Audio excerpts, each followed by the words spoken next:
बाद सर्वदलीय बैठक बुलाई गई है। आपको बता दें आज सुबह 11 बजे सर्वदलीय बैठक होगी।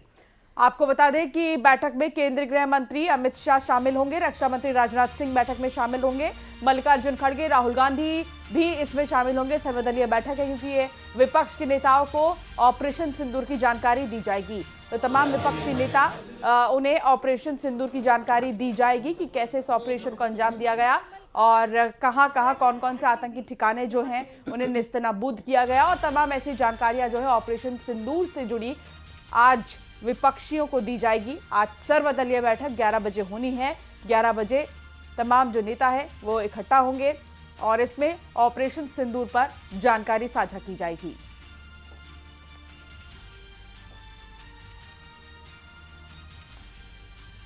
तो 11 बजे का समय निर्धारित किया गया है। सर्वदलीय बैठक, विपक्ष के नेता भी इसमें शामिल होंगे। ऑपरेशन सिंदूर को अंजाम दिया गया, उसके बाद विस्तार से इस बारे में जानकारी भी दी जाएगी। सेना के ऑपरेशन सिंदूर को लेकर मुख्यमंत्री साय ने खुशी जाहिर की है। उन्होंने कहा, गौरवान्वित और भावुक महसूस कर रहा हूं। तो वहीं डिप्टी सीएम विजय शर्मा और अरुण साव ने इसको लेकर खुशी जाहिर की है।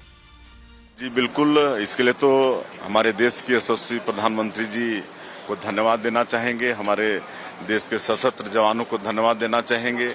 ऑपरेशन सिंदूर बहुत सफल रहा। जिस तरह से पहलगांव में आतंकवादियों ने निहत्थे और निर्दोष लोगों के ऊपर गोली चलाकर उनकी हत्या की थी, ये जघन्य अपराध था और इसका मतलब बदला लिया गया है। कोई भी हिमाकत करना चाहता है तो बड़ा ही दुष्कर होगा आगे आने वाला समय उसके लिए।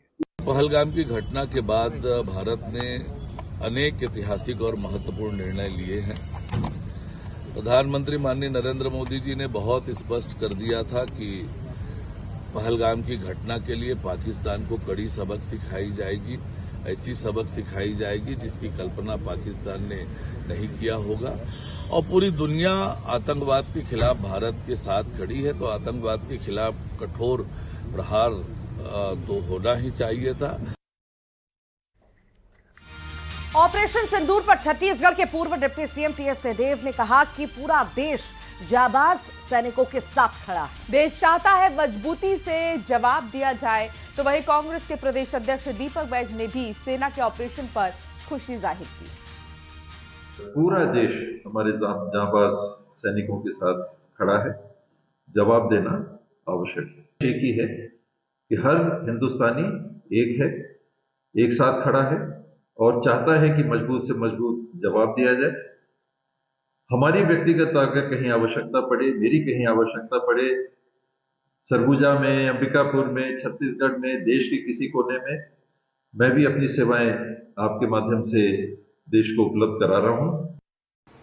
हमारे नेता माननीय राहुल गांधी जी, हमारे कांग्रेस के अध्यक्ष माननीय खड़गे जी भी कांग्रेस का मीटिंग में भी निर्णय लिए कि हम सरकार के साथ हैं और आतंकवादियों को मुंहतोड़ जवाब देना चाहिए। और लगातार 15 दिन से अधिक हो गए और कांग्रेस पार्टी विपक्ष के साथ बराबर पूरे विपक्षी दलों के साथ, सरकार के साथ बराबर खड़ी है और समर्थन कर रही है। और अब आपको भारत के एक्शन के बाद देश में जो खुशी है, जो उत्साह है, वो दिखाते हैं। कैसे पूरे प्रदेश में मिठाई बांटी जा रही है, कैसे इस जश्न का रंग पूरे प्रदेश को महका रहा है, क्योंकि देश और प्रदेश की जनता जिसका इंतजार कर रही थी वो आखिर हो ही गया। सवाल यही था कि युद्ध अगर होगा तो कैसे होगा, हमला होगा तो कैसे होगा, कब होगा, कहां होगा, कितने बजे होगा। तो इन तमाम सवालों के जवाब अब मिल चुके हैं। भोपाल, इंदौर, ग्वालियर, उज्जैन, कटनी, आगरमालवा, श्योपुर और राजगढ़ की तस्वीर आपको दिखा रहे हैं। जश्न का माहौल है। ये तो सिर्फ एक छोटी सी झलक है, लेकिन पूरे देश की अगर बात करें तो देश के कोने कोने से जश्न की, उत्साह की, उमंग की तस्वीर सामने आ रही है, जहां पर खुशी जाहिर की जा रही है कि आखिर बदला ले लिया गया। और अभी भी ये बड़ा संदेश है आतंकियों के लिए, जो छिपकर कहीं ना कहीं बैठे हैं, अगर कि कोशिश भी ना करे इस तरह की और जरूरत भी ना करे सोचने की, भारत पर आंख उठाकर देखने की। ये 5 तस्वीर आपको दिखा रहे हैं। भोपाल में भी देखिए जश्न का माहौल है और मुस्लिम समाज के तमाम लोगों को आप देख सकते हैं सीहोर में जो बहुत ही ज्यादा खुशी जाहिर करते हुए नजर आ रहे हैं, उनमें खुशी है। तो भोपाल में भी कुछ ऐसा ही नजारा देखने को मिला।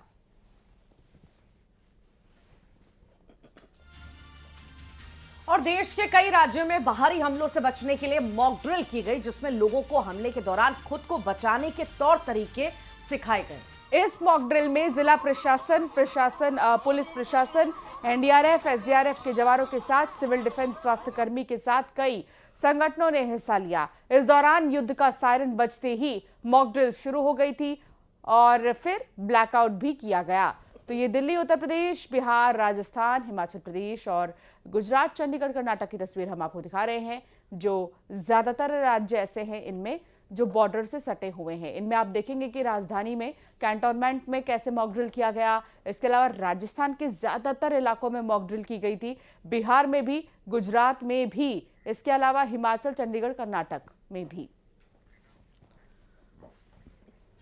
तो वहीं एमपी छत्तीसगढ़ के 6 शहरों में ब्लैकआउट हुआ। दुर्ग, इंदौर, जबलपुर, ग्वालियर में ब्लैकआउट हुआ।